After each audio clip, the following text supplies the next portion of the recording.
বাংলাদেশ যে টি-20 বিশ্বকাপ খেলতে ভারতে আসবে না সেটা জানিয়ে দিয়েছে বাংলাদেশের ক্রিকেট বোর্ড।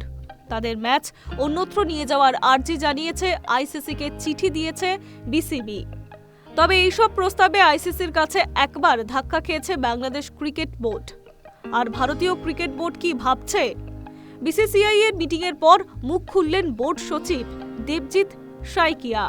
শুক্রবার মুম্বাইয়ের মিটিংয়ে উপস্থিত ছিলেন বিসিসিআই এর সভাপতি মিঠুন মানহাস, সহ সভাপতি রাজীব শুক্লা, সেন্টার অফ এক্সেলেন্সের প্রধান ভিভিএস লক্ষ্মণ প্রমুখ। সেই দিনের আলোচনায় সেন্টার অফ এক্সেলেন্সের পরিকাঠামো নিয়ে হয়। বেঙ্গালুরুর সিইওতেও অনেক পদ খালি রয়েছে জানিয়ে সাইকিয়া বলেন, আমরা এখানে নিয়োগের কাজ দ্রুত শুরু করব।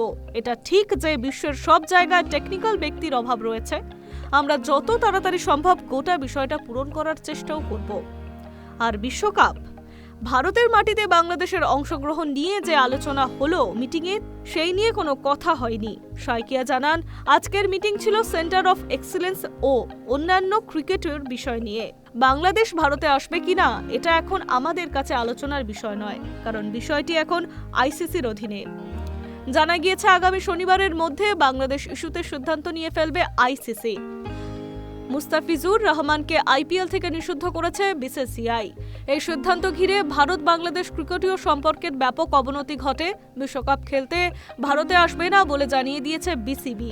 এমনকি আইপিএল এর সম্প্রচারও বন্ধ করে দেওয়া হয় বাংলাদেশের তরফে। বিসিবি সাফ জানিয়ে দিয়েছে, সর্বোচ্চ নিরাপত্তা পেলেও ক্রিকেটাররা ভারতের মাটিতে বিশ্বকাপ খেলবে না। শোনা যাচ্ছে, এবার নয়া অজুহাতে খাড়া করছে বাংলাদেশের বোর্ডের কর্তারা। চিঠিতে তারা লিখেছেন, সেটার মর্মার্থ হলো, আইসিসি যদি ক্রিকেটারদের নিরাপত্তার দায়িত্ব নেয়, তাতে সমর্থক, সাংবাদিক বা ক্রিকেট প্রেমীদের নিরাপত্তা নিয়েও প্রশ্ন থাকছে। Hi news network.